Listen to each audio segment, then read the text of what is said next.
আকমল বন্ধু, তোমার কি হয়েছে একটু বলো তো আমারে। তোমার মন এত খারাপ কেন? কি কইম রে ভাই, দুঃখের কথা। 5 বছর ধরে সৌদি আরব আইছি, যাইতে পারতেছি না বাড়িতে। সেটা তো তুই জানিস। হুম। আজকে 5 বছর ধরে আছি, কতদিন ধরে কইতেছি বাড়ি যাবো বাড়ি যাবো। বাড়ি যাওয়ার কথা বলে একটা না একটা মানে বিপদ আসে, ঠিক আছে? তো যাইতে পারতেছি না। যাই হোক, এখন যাওয়ার চিন্তা ভাবনা আছে।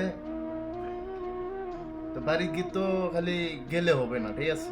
বাড়িতে গেলে তো অনেক খরচাপাতি আছে। তা তো আছে।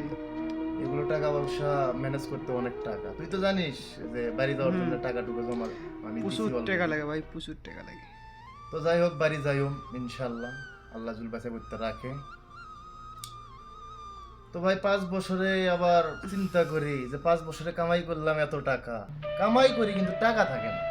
এই টাকাগুলো যাই কই মানে 5 বছর ধরে কামাই করতেছি। আগেই তো ভালো ছিলাম, যখন বাপের হোটেলে ছিলাম, খাই দাই ঘুরে বেড়াইতাম, টোটো কোম্পানির ম্যানেজার ছিলাম, ঠিক আছে?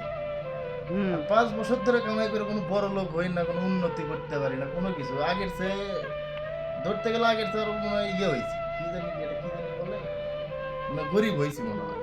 আগে তো বাপের হোটেলে খাইতাম, টাকা পয়সা নিতাম, খাইতাম, ঘুরে বেড়াইতাম। আর এখন নিজে কামাই করে চলতে পারি না।